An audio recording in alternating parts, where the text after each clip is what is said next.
Hello, everyone's Forest Focus as Nottingham Forest play out a third 0-0 draw in 4 pre-season games as it's a stalemate against Estoril. We'll discuss that game, but don't worry, we'll also discuss the date for Palace's appeal verdict, a pretty ridiculous one, a rejected bid for James McAtee, news of another suitor for Matt Turner, and we'll do a bit on Dan Ndoye and Adama Traore. So joining me to discuss all of that, first of all, is Greg Mitchell. Good evening, how are you? Good, very well. Very, very awake at this time of night. Good. Are you not normally awake at this time of night? Now I'm off shifts. I've got into a lovely course. routine where I start to get a bit tired. So, I work so hard these days. This is the kind of show where we've probably got a bit of time we can wander off on a tangent. You like in non-shift work then? Oh, God, yeah. Did it for 18 years. All those people who said I didn't work. I worked hard. But yeah, no, it's brilliant. Love it. We might have some hard work to do tonight to keep other people entertained. I don't know. We'll do our best. No, it'll be fine. It'll be good. It'll be good. Paul Morley, how are you? I'm good. Yeah, I'm looking forward to a few days at the Test match over the weekend. It's games like tonight, which make me very glad that I've got another sport to keep me entertained. I mean, we were spoiled the other night, to be fair, with getting the Gibbs White contract news live. So we cashed in a few chips there, but there were some interesting things to discuss for the game. We'll get into that in one sec after we introduce Chris Aylmer. Chris, how are you this evening? Yeah, good. I was just wondering, there's 4 of us to discuss this game and not much to discuss at all. And I was saying to you beforehand, Matt, that the Fulham game was probably the best preseason game so far. And we didn't really talk about it at all because of the Borg Gibbs White contract. So yeah, we'll chat about what we can, but there's other news, obviously, as you said, to talk about later on. There's 300 people with us in 2 minutes, which is sensational because I worried there'd be like 30. Do you know what it is, Matt? They know that the game's finished now. Who's on the side of the pitch? What's going to be cracking off? And they're waiting for Chris to have his hands in his hair for the next big news. Yeah, Dan Ndoye and Adama Traore jointly presenting Marinakis with a birthday cake or something like that would be lovely. Although I think he's gone back now, hasn't he? He's done his work and then he's gone home. Let's start with the game then. I mean, I must admit, at one point, my wife showed me a load of lights she's bought from Dunelm to go around the house, and it was probably more interesting than what I was witnessing after about 65 minutes. Although it did pick up after that. Thank you, Jimmy Sinclair. And they were probably the highlights. We'll talk about the young lads, but just general thoughts, Paul, on what we witnessed. Yeah, the key word that I wrote down to summarise it all was uneventful, but I'm not sure if that's overselling it a little bit. But yeah, no, it was just typical pre-season going through the motions. It was obviously pretty hot out there. They had a couple of water breaks, didn't they? And I think the tempo was pretty slow. I think we had first half quite a lot of possession without looking threatening. Second half, as you say, Sinclair, a few bright moments. Hudson Ndoye, I think, as well towards the end looked lively. But yeah, it was a bit of a typical pre-season going through the motions game is how I'd describe it, and probably not something we need to read a whole lot into, other than just it was a good workout, and thankfully nobody's come away with any knocks or anything like that. Yeah, I'm not reading much into it. I know I'm laughing about it. I don't read too much into it at this stage. I know Oleraina and Murillo weren't involved, and I don't think they were even suited up. So hopefully we'll get some injury news about them if there is any. I mean, we'll talk about the formation. I think Nuno was trying a few things around Igor Jesus and different shapes, and we'll get into that. But we'll picking out the positives or positive. I thought the young lads did do well, Greg. Jimmy Sinclair, a couple of moments of magic. I've got all their names. Whitehall, again, I thought stood up. Berry, Powell, and Sinclair with the main ones. And Aaron Bott got some time in goal as well. But they did themselves now. It's probably not the headline you want to take away at this stage of pre-season. It kind of is, isn't it? Because the headline isn't injuries for starters. That's the main thing. The youngsters are always going to get a run out. There's going to be suitors watching them for a nice loan for the season. Or the way Jimmy Sinclair's playing and with the amount of games we've got this season, I'd very much like to see him stick around. I think he could learn just as much by, being in the early stages of the League Cup, or dependent on what European teams we play, getting minutes out there. He looks like a cracking player for 18 years old, and you just wonder if it's another one that we've managed to develop and get going. Bott looked really good in goal. Who was the player who did the diving header of a defence in the 6 yard? Powell, I think that was. Powell. That was great to see. I know he got hurt, but that strength and willingness to defend. It's brilliant. And that's why I love pre-season games. I remember going to Chesterfield last season and thinking it isn't about like, why haven't we won this game? We haven't attacked much. It's about getting the new system in place, figuring things out. Hudson-Odoi had some good minutes as well and a lot of the ball. But the main thing is for me, no injuries and some real bright sparks in our youngsters who are going to be playing football for Football League teams, next season, or potentially if they carry on, 3 more pre-season games for Nuno to look at them, especially the likes of Sinclair and even Bot in goal. They could be featuring for us this season. Yeah, I don't know. I hope a journalist asks about Miguel. I don't know what's going on there, whether he's injured and missed it. I think we probably need to know a bit more about him. I suppose, Chris, we'll probably learn more about how Nuno sees these youngsters as the friendlies tick down. If Jimmy Sinclair's in the squad for the final game, then maybe he does stick around. Otherwise, at least I think it puts them in the shop window for lower level EFL loans or something like that, doesn't it, Chris? Yeah, definitely. And I think, look, Abbott in the first half as well looked very comfortable. He was sort of playing a right back role. Am I right in saying that? Because it was Bolly and Morato in the middle. So Abbott looked really comfortable. He didn't look out of place at all. And obviously he played some minutes towards the back end of last season, that FA Cup semi-final. So that's good for him as well. I imagine he might stick around. He might go out, but I think we'll keep one or two of them, and Abbott might be one of those. It was good. It was good to see the minutes in them. And as Greg said there, like, this is what it's all about. Ryan Yates would have been in their ear saying, look, prove yourselves now. And Yates, he actually had a few fouls first half. He was still acting like an academy player, just getting stuck in, trying to prove himself the whole time. So yeah, look, I think it's good. I think it showed that which players we can sort of rely on in terms of the academy stuff and which ones were bright sparks. And Powell, as you said, he was lively. Sinclair was silky and Abbott was comfortable. And then there was a few others dotted around in there. I think as the friendlies stick down, like you said, I think you are going to see them drift off and you are going to see them go out in loans. But I think Abbott might stick around. I think he's one that it's not just like he's playing the second half with all the other academy players. He had him playing first half at right back. That shows a bit of flexibility in his game as well. So yeah, I think Abbott's definitely the one to stick around and maybe one or two more. Yeah.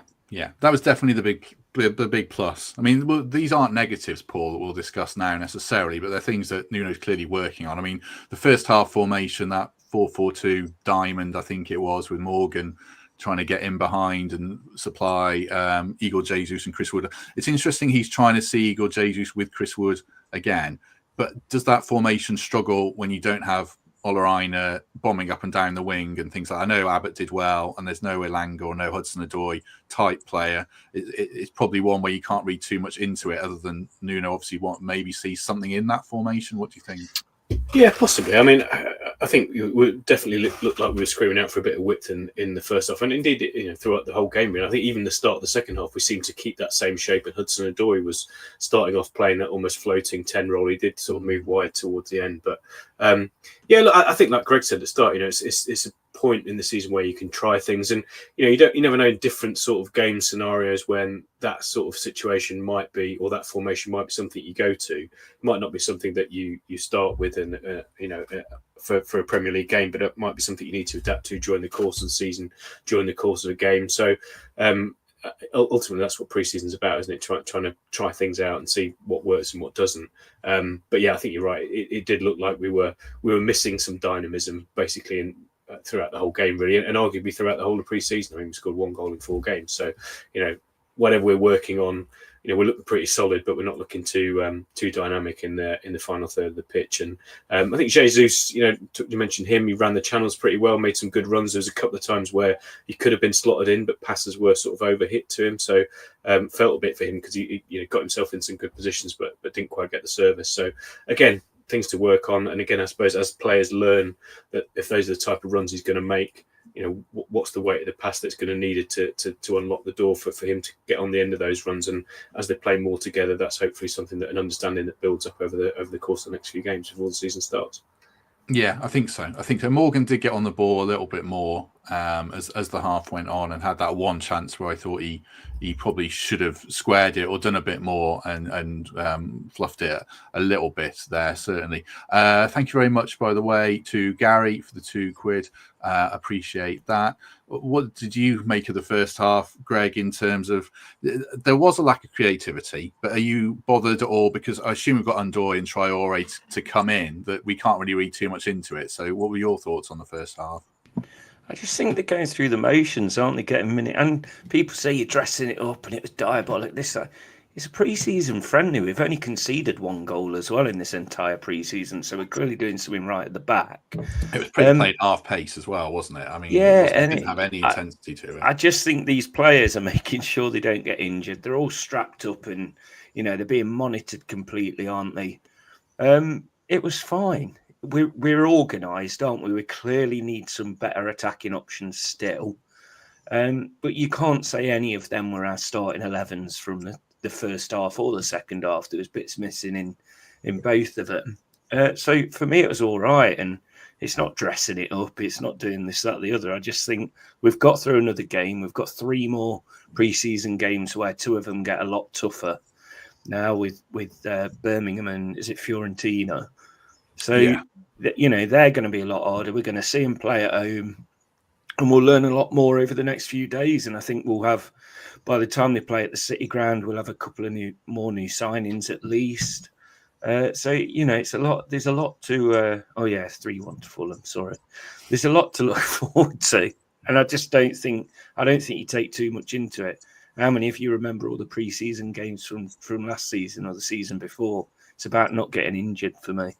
Yeah, I think it's really, you look at the last 2 a little bit when we've got more players for patterns of attacking play and things like that. I'm not reading really much into this one at all. I mean, there are one thing that I did note down, Chris, and this was from a bit of an FPL thing, I must admit, was who's on our set pieces.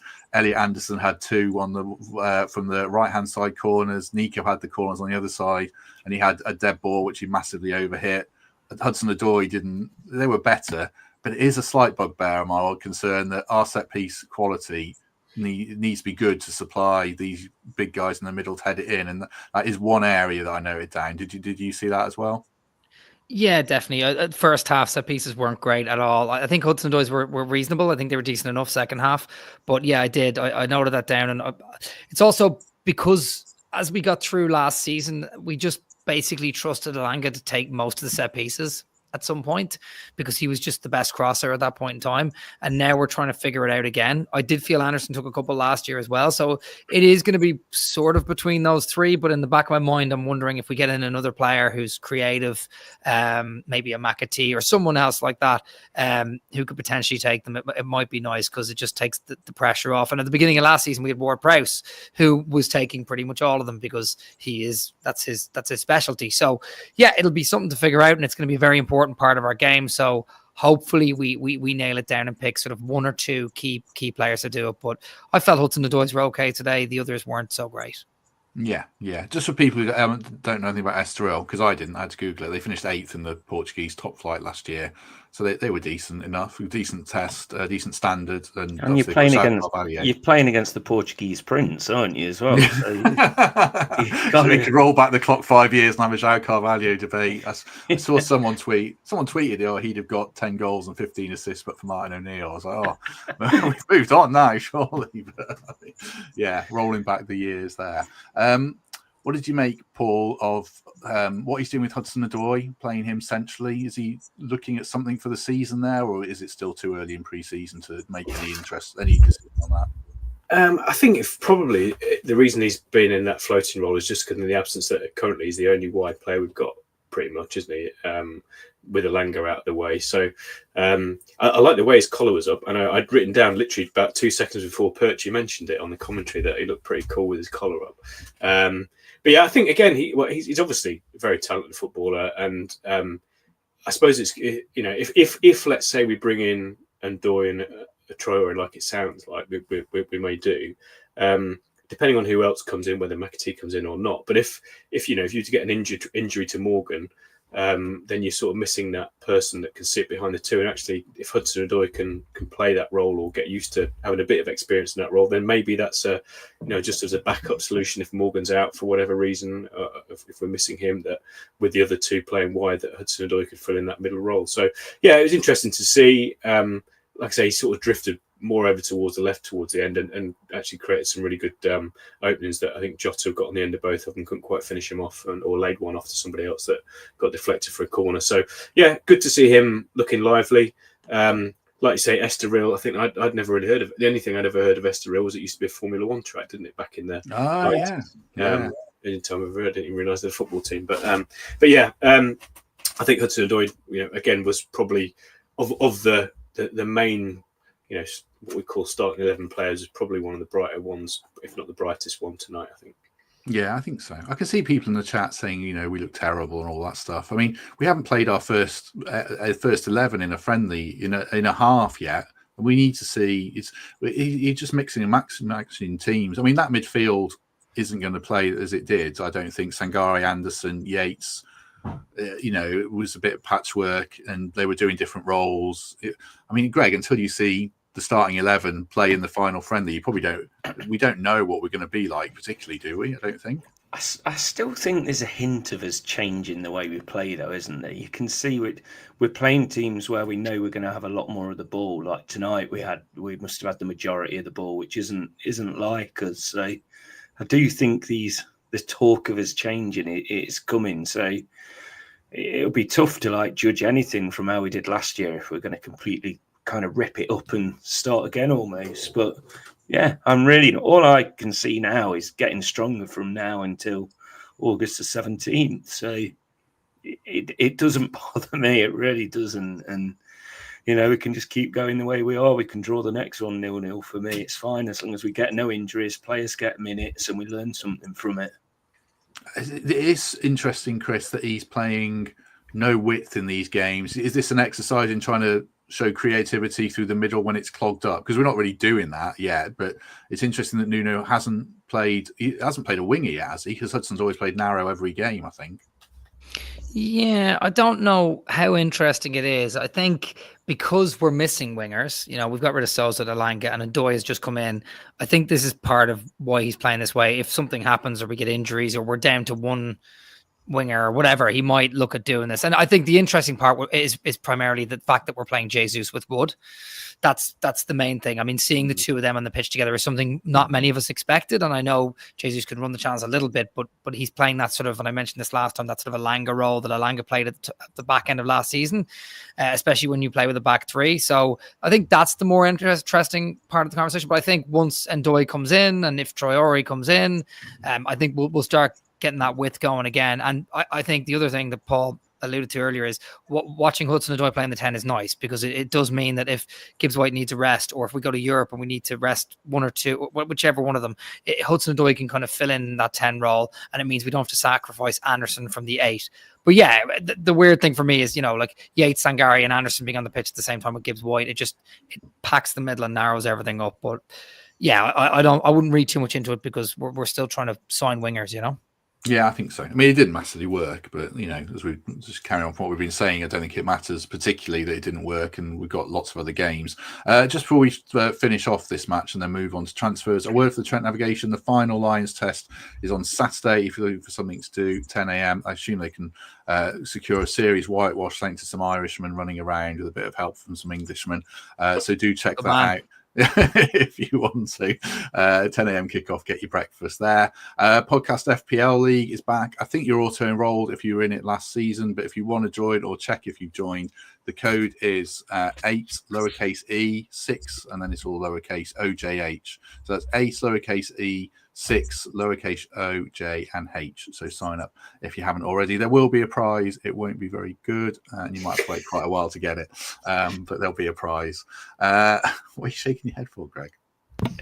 I believe you. That's the thing. It's just how you accept that straight away, and you tell people so no one's going to oversell. Yeah, exactly. Oh no, you're the absolute master at underselling. You're the only guy I know that when we do a live show, you're like, oh no, we shouldn't really try and sell it. No, I do try and sell it. I'm just not very good at it. Hence Yeah, the you are. There's scrambling. like 200 people there. You should be proud of that. Yeah, I was. Yeah, 200 people was great. The live show podcast is out tomorrow, I think. Oh, God. Is it heavily edited? No, it's not edited at all. Oh, I don't think. can I I just say left it that I all in. didn't know Morgan Gibbs-White was going to sign. It's funny because on Saturday, Greg, we had this exact conversation when you came on late and you went, don't bother editing it. It's fine. It's fine. People understand. And now you're Was like, that late a Saturday night, was it? Yeah. No, I've left it all. I told them to just leave it all, Good. I think. No, Some of it's good. dated, some of it's not, but it's interesting still. And it's Nigel Jempson's on it, and he likes to have a disagreement with everyone on the panel, I think.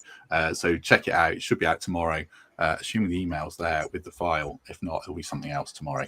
For wrapping up the game, Paul, anyone else stand out? Anyone else merit discussion? Carmo, Jair, anyone who you want to talk about? Matt Davis Adams on commentary. He's on Friday. He was very good for a second game running. Carmo, yeah, did all right. Yeah, I mean, we kept a clean sheet, didn't we? So I guess you could argue the defenders did their job. Actually, Sells was first couple of minutes was needed, wasn't he? Twice, I think, in the first 2 or 3 minutes. Looked on his toes again. But yeah, no, I wouldn't say anybody to pick out. Sangari, I suppose, again, first half looked tidy, as he has done. Again, without being too Roy Keane, so was doing his job, but actually, that's arguably more than we've seen him consistently do to date or on a regular occasion. So yeah, nothing really massively to write home about, but again, certainly nobody to pick out as having a bad night for sure. So on that score, I'll say that they all did all right. Yeah, I thought Sangare was the one who was neat and tidy and continued a steady pre-season, but I don't think there's anyone else. He had a couple of runs going up as well, didn't he? Where it looked like he was going to break through, and he looked eager to try and get up a bit more, which I liked. I think he was the catalyst for us playing marginally better after about 25 minutes or so. I think he fed Morgan a couple of times, and that could be quite fruitful this season. Sangare to Morgan, that link, and then Ndoye playing off them, and I think there's good stuff coming. I think it's just a case of maybe getting it over the line. I mean, let's talk a bit more about that. Ndoye, Greg, are you excited? I'm sure it sounds like it's going to be announced by the end of the week. Are you excited about that one? I watched the full 10 minutes YouTube video of him and got very excited. Yeah, I feel like an expert on him now. He's played in a top league already and proven himself. You hear their fans singing his name, and he's a very, very good player. It's not like he's come from one of these leagues where it's not competitive. He's an extremely competitive league. It could, fingers crossed, look like that the Elanga sale was a stroke of genius. Good money for an excellent player, but recruiting really, really well on the back of it. And only time will tell, but I do think the signs look good with it. I really do. Yeah, I think he could be a good Moneyball signing. I've seen a few of these football hipster tactician types, Chris, saying good things about him as a ball carrier and a line breaker and all that, in vogue stuff. But there is stuff to like that you can be excited about, I think. Absolutely. And I think, look, I mean, some of the football nerds, Dan Scape, Richard Spray, even my cousin James, they were scouting this lad about 6 weeks ago. A lot of Forest fans who know what they're talking about, who do all this analytical stuff, we're putting him on the list as one of the players. And it's rare that we see one of those players that we scouted just be bought and come straight in. It's pretty cool. I think he has the potential to be really good. I mean, he's also the man for the occasion. He scored in the final, the Italian Cup final as well for Bologna. So he's ready-made now. Elanga, when he came in, he was still a bit of a rough diamond, and we polished him up and we made him into this 55 million absolute legend. And he improved his finishing. His speed was always there, but we improved his finishing. I think Ndoye might have the finishing now, from what I'm hearing, obviously, and from what I'm seeing as well with the highlights. Just like Greg, I've been watching the 10-minute highlights myself. So yeah, I think he's more ready-made. I think everyone's sold on Ndoye. If you're not sold on Ndoye in the chat, let us know why, because it feels like the consensus is very much that he is. People are less sold, Paul, or more divided slightly on Adama Traore. We discussed him the other day. It sounds like that could well be on. I'm on board with it if he's the guy you bring on for 20, 30 minutes off the bench, starts the odd game. I think he's a really good option. How do you see that one if it happens? Yeah, definitely. I mean, I was at was at Fulham away last year, and he definitely gave Nico his toughest game of the season. He looked really, really difficult to stop, and he was in the mood that day. And I think he's one of those players, isn't he, that if he's in the mood and you get him a day where he's up for it, he's almost impossible to defend against. So for me, absolutely, totally behind that. I'm assuming that we'd get him probably for a relatively low fee. Last year of his contract, I think he's 28, 29. So 29, you think less than 10 million, I would imagine. For me, that would be really sound business as a just adding depth to that position.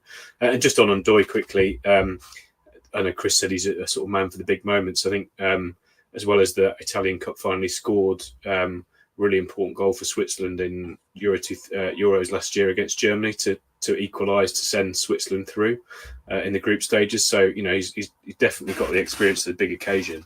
Can you imagine if that was Morgan that had done that, or someone, a Forest player that was at ours at the time that had scored a crucial goal in the Euros to get the country qualified into the next round, we'd all be raving about it. So we've now got that kind of player.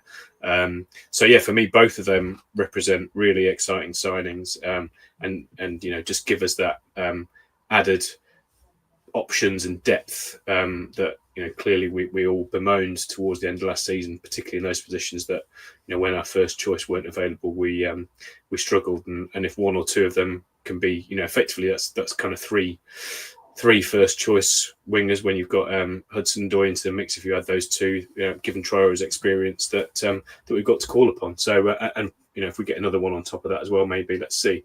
I guess a lot of it depends on what happens with Jota, doesn't it? I know there's talk of him going to Sporting or even Leeds are in the conversation, I think. So it'd be interesting to see what happens there. But it feels like if Jota was to leave, there may be even another wide player. I think Nuno probably wants 4. And if we've got Hudson Ndoye, Traore and Ndoye, that's 3. And then fourth one, TBC, Jota / someone else. So interesting to see what happens in the next couple of weeks on that one. Yeah, it sounds like Jota could well be on his way. Lots of talk about Sporting Lisbon and things like that. But as usual, you wouldn't know it from his performance. He was still a bit of a chaos merchant tonight, and he's still putting a shift in. But I do think he might well go. 635 people with us, which is fantastic. Do us a favour, hit like if you haven't already. As Fergus points out, I thought Traore was decent in that awful home game where they Fulham beat us, and he did stand out in that one. Greg, I messaged Russ Goldman, who's our Fulham mate, because I'm messaging all the opposition fans to arrange a podcast about how they're feeling about the season. And I asked Russ about Traore, and he's not happy that he's going. Feels he's got a lot to offer. But his comment was also, on his day he's very good, just that every day is not his day. And that's probably what you get with him, isn't it? I think there's going to be games where he doesn't do a lot, but some games he could be a match winner, I guess. Yeah, what you've got to remember now, we're trying to build 2 squads. We're not trying to build one starting 11. And if he's the kind of player who could make the difference when we've got tired legs on a Thursday night in wherever we play in, Istanbul or Fiorentina or somewhere, that's going to be a great signing for us. Not every player has to be for that starting 11 every week. We've got to build a squad of quality players that are willing to, be sat out every so often. Have the mentality of a Toffolo that doesn't start a game all season, then comes on and wins you a game almost. So, yeah, we're going to be signing these players that aren't going to be a starting 11 or a replacement for a starting 11. And he seems to hit that category perfectly, because what a player to have if we're not thinking he's like Team A. Yeah, Sarah says in the chat, do you want to come here and sit on the bench, though? I mean, he has done it at Fulham. I think if he's going to get more minutes than he would at Fulham, I would say.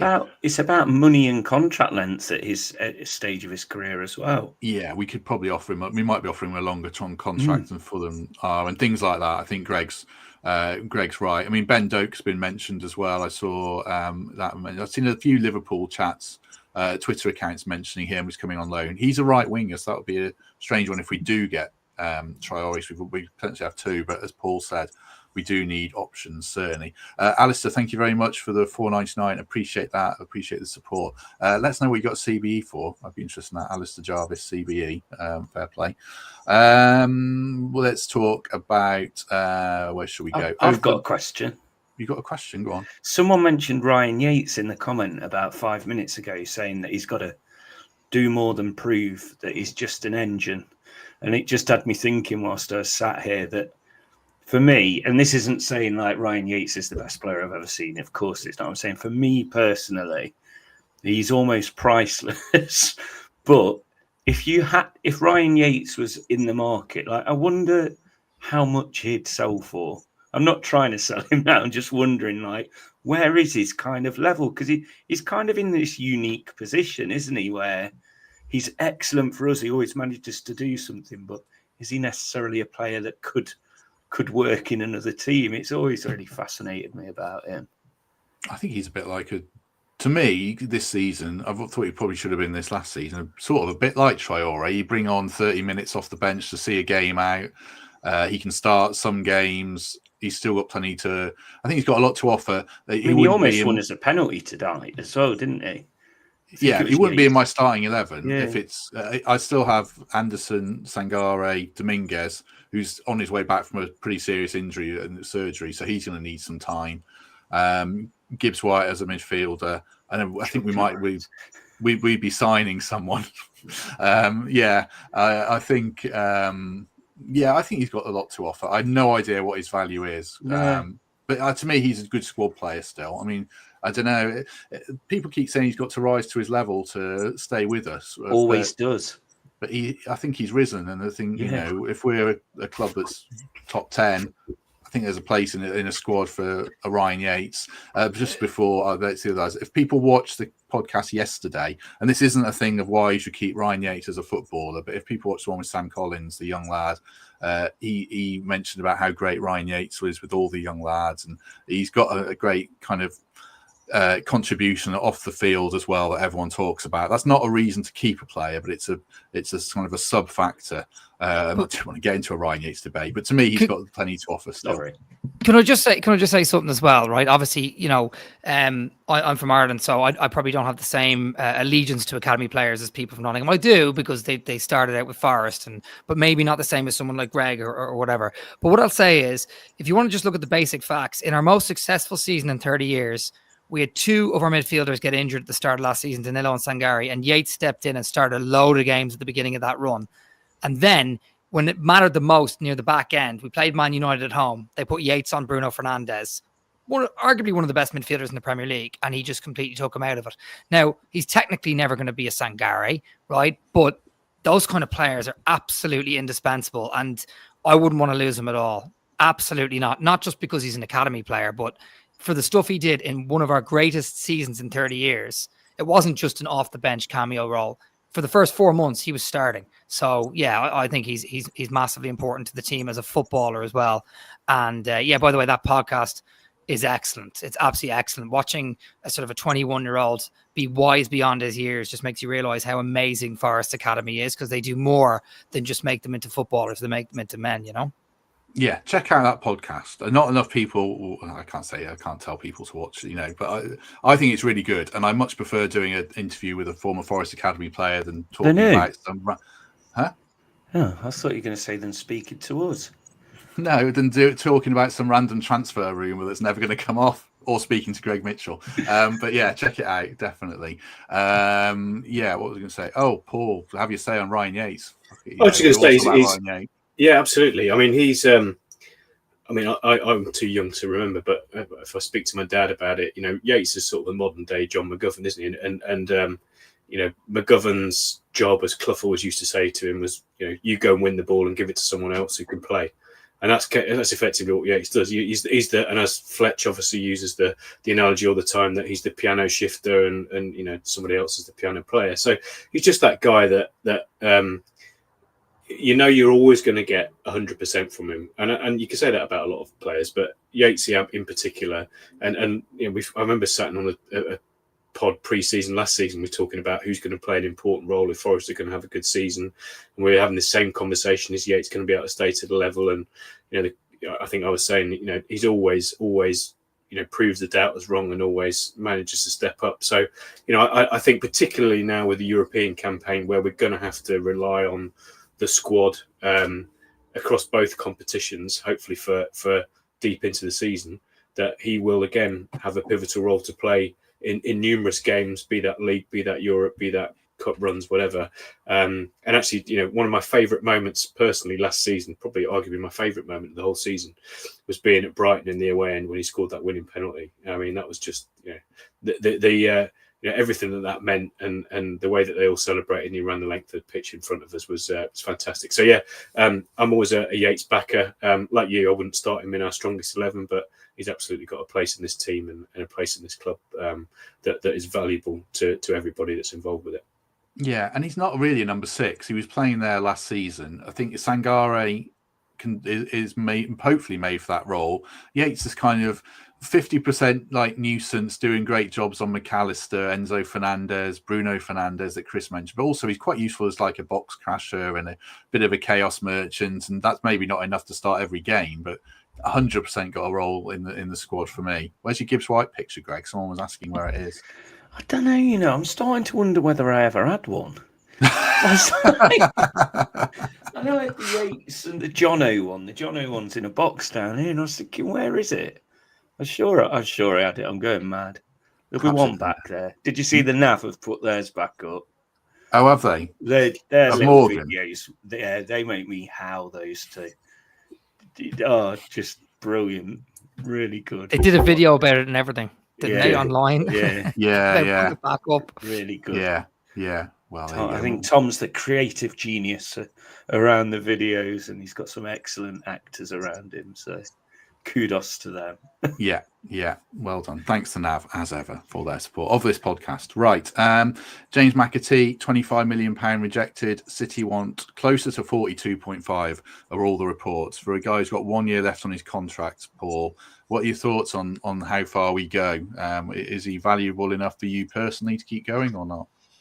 Yeah, it's a difficult one, isn't it? I mean, they're obviously using Cole Palmer as the benchmark for letting, those kinds of players go, and they probably got bitten with that one. Bit of a false equivalence, though, isn't it? I mean, well, they got bitten on the arse by it more than anything, didn't they? I would agree, but maybe that's their sort of now default point. I mean, interestingly, Danscape was talking a bit about this earlier today on Twitter about actually whether the 1 year left is a bit of a red herring, and actually whatever if you get somewhere near, not necessarily pay the value that they're asking for, but if we go 5-10 million beyond the 35, that actually he's the type of player who could become a 50-60 million pound player in a few years' time. So actually, what does it matter? I don't know. I'm not against pursuing the deal at a higher level, but I've just not seen enough of him. I watched a bit of the Euros, and if you're making like for like comparisons, to me, Harvey Elliott looked the better player on the evidence of what I saw in the Euros, and he's more proven in the Premier League now. Whether or not Harvey Elliott would want to come to Forest, I don't know. I'm not sure. That may be something that we're not necessarily in the fight for. But if those two end up going for, or if we end up paying for McAtee what somebody else pays for Elliott, let's say, that feels like we've possibly overpaid if you're comparing the two. I think, Harvey Elliott's, he's a right winger who can play number 10. Maybe they see him as a right winger and we've already gone for Ndoye. McAtee, I think they see someone who's a right winger who's primarily going to play centrally. So maybe that's the reason. Because I agree with you, Paul. I think Harvey Elliott looks the more complete footballer at this stage. Some praise and some flack for Greg. Jackie says you're hilarious, Greg. But JS says stop moving, you're banging the mic. And I think it's not me. It's not me. Look, I mute it and it looks. Oh, that's a highlight. It's not me. Greg Mitchell's best contribution. I want to talk serious football about McAtee. I'll stay on my mute. What do you want to say about McAtee, Greg Mitchell? I think that his ceiling is a lot higher than Harvey Elliott's. And I think if we are having to go higher and willing to go higher with Man City, we go in really hard and say, we'll pay the money, but you're not having either a buyback clause or a sell-on clause. And say, like, how much do you want this money for him? Because as soon as Man City start talking buyback or sell-on clauses, they think he's got lots of potential, but for the next 2-3 years, he's nowhere near their starting 11. So for me, I do think we pursue a little bit more. Personally. The one thing I would say, just jumping in, apologies, and I don't know if it's correct or not, but I've read that he's only on about 15 grand a week currently.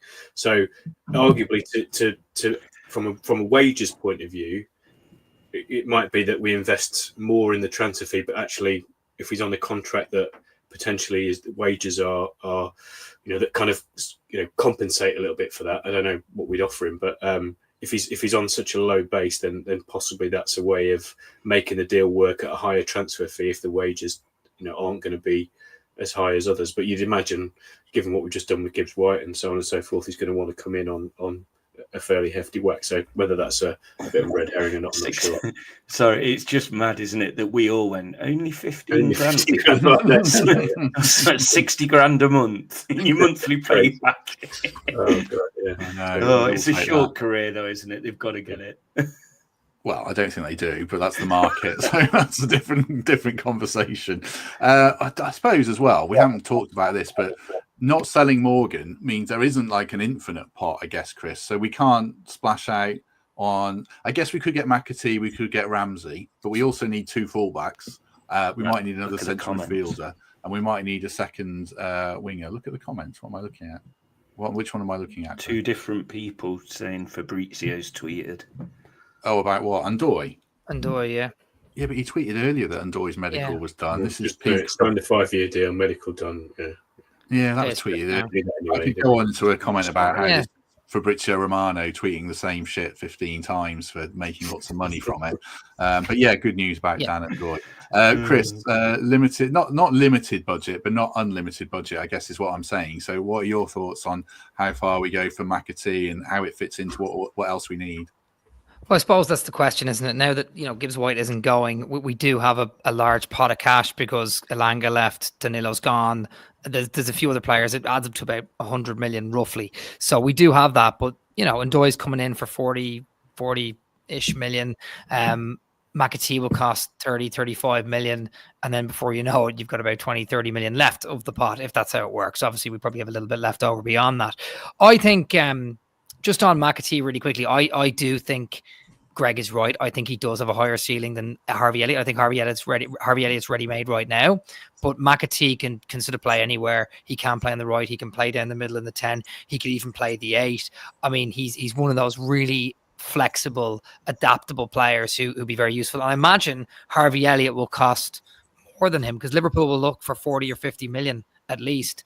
By the way, Palmer wasn't the finished article when he went to Chelsea. I thought that was crazy money at the time because we hadn't seen much of him, and it's kind of similar with McAtee. Now I'm not saying McAtee has the ceiling of Palmer, but like I didn't know anything about it then. And as Greg said, if they're going to put a buyback clause or something in, or they're talking about that, it means they must think he's special. So yeah, look, in terms of the endless pot, I think the key thing to focus here on is what are our key marquee players that we get in, the likes of Ndoye, the likes of a McAtee or a Ramsey, and then who else after that fills in the blanks and becomes the better sort of second phase? Who can be better than Jota and Sousa? And right now, Traore is a better upgrade than Jota and Sousa. So do we have another one who can be a slightly better upgrade for 10 or 15 million, a sort of a 25 to 30-year-old, somewhere in that age bracket, 26, 27, 28, who can fill in that gap and do a bit better? They're the ones that I'm really interested in. The sort of 5 to 10 million right left backs that come in, can they raise their game and go up a level?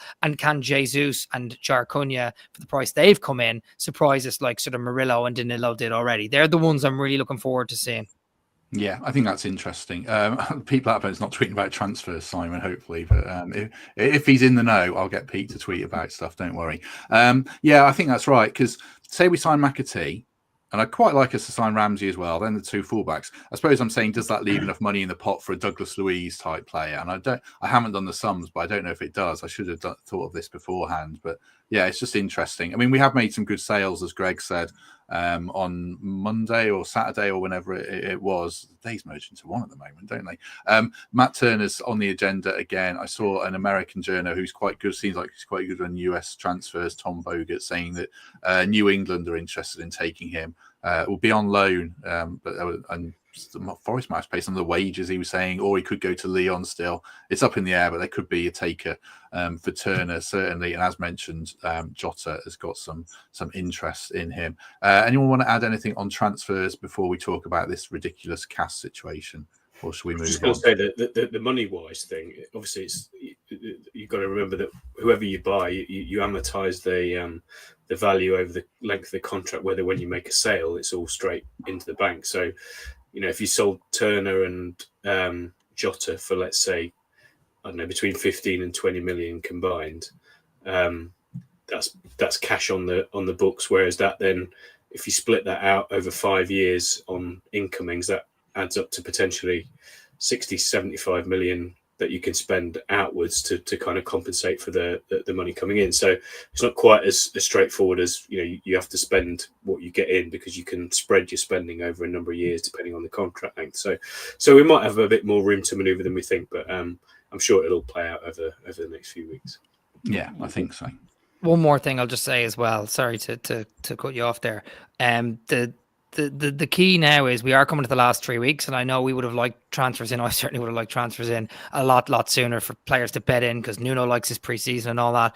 But I think it's important not to be afraid to just make sure we get the bodies in now. We're either playing a Conference League playoff or in the Europa League, and we're going to need those extra players. So I do hope we do start ticking them over now, because if you look at the likes of Villa in January, we talk about that all the time, Malin, Asensio, Rashford, Garcia, they threw these players in, and some of them to a really high level for sure, but it made a big difference. It meant that they could rotate, and they were thrown in straight away, and it worked. And Villa had a late run after a really poor start for their standards, and they were able to compete in the Champions League and the Premier League. So for us, it's a case of let's not be afraid to get the players in, even if they don't have the full preseason, even if they only play the last preseason friendly. It means we have the squad depth and the bodies, and that's what I'm hoping to see in the next 2 weeks. Let's just take a quick word of thanks for Vesta Blinds. Appreciate their support as ever. If you're looking for made to measure blinds or shutters, check them out at vestablinds.com across the East Mids and Nottingham in particular. What was I going to say? I can't even remember. It was going to be quite interesting. Oh yeah, Alistair. Shout back for Alistair, who got a CBE. He told us why. He's born in 1980, so he's 2 years older than me. He's got a CBE already. Supporting universities through COVID, lifelong Forest fan, born just before our European Cup win. I don't know what supporting universities through COVID was. Taking cans to students in lockdown or something like that, maybe. But a valuable public service. I don't know. Alistair will have to let us know more. Yeah. I've got to mention the Colin Farrell. The Colin Farrell comment from Jay. I knew you'd seen that, Paul. I see your face looking at Where's it. the Colin Farrell comment? I didn't see it. I'll read it out for you. Read Chris it. and looks and sounds like Colin Farrell in his sex tape. Now, to be fair, at the time, Colin Farrell shaved his head because he was doing a role. Not that I've seen a sex tape, but anyway, sorry. Yeah, let's continue. You did say it was a night for going on tangents, Davis. So yeah. Well, at least you don't look like Colin Farrell, like Horrible Bosses or something like that, or the Penguin, Chris. It could be. I don't look like Colin Farrell at all. To be fair, he's way better looking than I'll ever be. But yeah, very funny. Well, Ireland's finest. There you go. 717 people watching. Hit like. I saw there's a report out today. This is more serious. That YouTube's the second most watched platform in the UK behind the BBC. So stick with us. Appreciate the support. Oh Christ! Anything you want to add, Greg, before we go on to Cass? I've been thrown by Colin Farrell's sex tape comments. I must admit. There was something, but again, I forgot. Sorry. Yeah. Very great. Let me moan about Crystal Palace and their fans for 10 minutes. Let me talk about Crystal. I'll tee it up for Greg then. Cass have confirmed the hearing will be on the 8th of August in person. Forest have got to send a representative because they're mentioning the suit, basically. I think no result until August the 11th. So by that point, the draw for the Conference League playoffs would have taken place, I guess, with both teams in. And then it's only 6 days before the Premier League season starts. I think 5 days, and then 6 days before our first game. So it feels a pretty ridiculous situation that's dragged on far too long, and UEFA got themselves in a right old mess. And they surely can't be in this position again in future. But it's not fair, certainly on Forest. And Greg wants to moan about Palace, but I don't think it's overly fair on Palace either. So, Greg Mitchell, what do you want to say about it? Don't get me sued. This is live. Oh, I'm just going to read from Crystal Palace's website. Okay. When Textor joined, Crystal Palace Football Club are delighted to welcome John Textor as an investor director and fourth partner, joining Chairman Steve Parish, Josh Harris, blah, blah, owners and directors of the South London League Club. Welcoming Textor Chairman Steve Parish comment, we have been looking for the right investment for the right investor whilst both progress and the club and the deal with significant financial challenges. That to me sounds like an owner. So I do not know what they banging on about, saying Nottingham Forest this, Nottingham Forest that. I've got no sympathy for them anymore. Their fans have done my head in, for starters. trying to chuck it on us. I'm really glad that we're now sending a legal. What are we calling it? I think we have to. We're sending a legal representative. We're not sending a bunch of lads from the Palace Ultras. We're sending what do they call a it? legal rep. Yeah. Oh, I can't remember what Palace called it. But you know what? Sodom now. I've run out of any kind of sympathy. They've made their own bed. They didn't read the emails. They didn't sign the documents in time. If they were really serious about winning anything, they'd have made sure that they did back in March. They didn't. There has been precedent set with the other two they didn't let back in, so I can't see them overturning it. It's a waste of money. It's a waste of everyone's time. Get prepared for your August away trips, which you'll love in the Conference League, and we'll hopefully get prepared for the Europa League, because sympathy's done now. They've tried to turn it on us. They've tried to make it sound like woe is me and everything. We followed the rules. When we didn't follow the rules a few years ago, we get points docked for it, and that all got forgotten about. We took our punishment and moved on. Next year, if they do it again, they'll know to do the right thing, which they clearly didn't do this time. Done. Mic drop. If that was at a live show, we've got a big round of applause, please. And just us sat here listening. I'm sure everyone at home, all 712 people are clapping along. Chris Aylmer, can you top that, or do you have anything different to say that you want to add? I definitely can't top that. I mean, Greg's he's had a lot of Crystal Palace fans at him online, like most Forest fans have over the last few weeks. I do agree with Greg on the fact that, like, it's very easy to just play Forest as the pantomime villain, and it's very obvious, and they should really be having a look internally and having a look at UEFA. I personally think the biggest villain in this whole thing is sort of UEFA and this whole debacle, because it's dragged on. If this was a top 6 club, 6 teams who tried to leave the league 4 years ago, I can guarantee it would have been expedited a lot quicker. We have to remember, like, the media didn't take long to turn Forest and Palace fans against each other. They found it very, very easy to just sort of ignore all the stuff underneath. And two teams that broke the mold last season, one winning the FA Cup, the other finishing in Europe for the first time in 30 years, are both now at each other's throats because of this ridiculous stuff. So we don't know what competition we're in yet. I think Greg's right. I think Drogheda, that's how you pronounce it, by the way, are an Irish side who were thrown out for the same reasons. Sorry. And it's like, it would be unfair on them if precedent was now set and it was overturned. But I mean, Palace fans will tell you that, texture has nothing to do with the club. So look, I don't know. I can't top Greg's thing, but what I will say is it's an absolute disgrace the way UEFA have carried on. The fact that we're waiting to the 11th, like a week before the season starts, is embarrassing. It's just embarrassing. It's not for the fans. Fans can't prepare to go, like Palace fans or Forest fans can't prepare to go to which game they're going to. And that's ridiculous. Football is about the fans, whatever about the villains and, the UEFA and the owner. Football is about the fans. And I just think that's just absolutely ludicrous. So yeah, fair play to Greg. I think he's right. We're getting painted in the wrong light, and it's nothing to do with us. But ultimately, UEFA here for me are a joke. Separate Forest narrative before I ask Paul as well. It's funny how Sunderland are getting all this praise, which I think they deserve, actually, for signing Granit Xhaka and having a go. And fair play to them, but it was a different narrative when we were having a go a couple of years ago, because clubs have to do that. But yeah, good signing Granit Xhaka, and I hope Sunderland do well. But I think they've got a lot of catching up to do. Anyway, that was my point on media narratives. Paul, what do you want to say about this? Yeah, well, I think just on that point, I think, again, that's an example of Forest being the trailblazers, isn't it? Showing the way to compete when you come up from the Championship into the Premier League, and now others are trying to follow suit and they're getting credit for it. And at the time, as you say, we got a bit lambasted, but we proved that that's the way to do it. And good luck to Sunderland. I hope that they have a good season and stay up. And again, stick 2 fingers up to those anybody who says that, clubs like that shouldn't be competing. On the whole Palace thing, I think my main sentiment is I agree with Chris. That ultimately the fans, one set of fans, either us or Palace, are going to have an away European trip in less than a month's time. And actually, we're going to by the time the decision is made, they're going to have like 2 weeks to prepare for that. People are going to have to book hotels, take time off work, all that sort of stuff, which is nonsense. That's not enough time for fans to prepare for that sort of stuff, particularly going into it now with neither of us quite knowing exactly who it's going to be. But also on that though, when is the draw? Because the draw hasn't taken. Draw's on the 4th. Yeah, draw's on Monday next week. Oh, so you'd have had an extra week. So there's a draw, but I mean the draw might be. I'm assuming Palace are going to be in the draw because currently they're on the UEFA website as being in the Conference League. But if that appeal switches it round, if you're a Palace fan, even if you get wherever you get drawn on the 4th of August, you're not going to make any plans until after the appeal result on the 8th, right? So that gives you literally, if you're drawn away first, I think it's the 21st. So it's like 13 days after the appeal decision.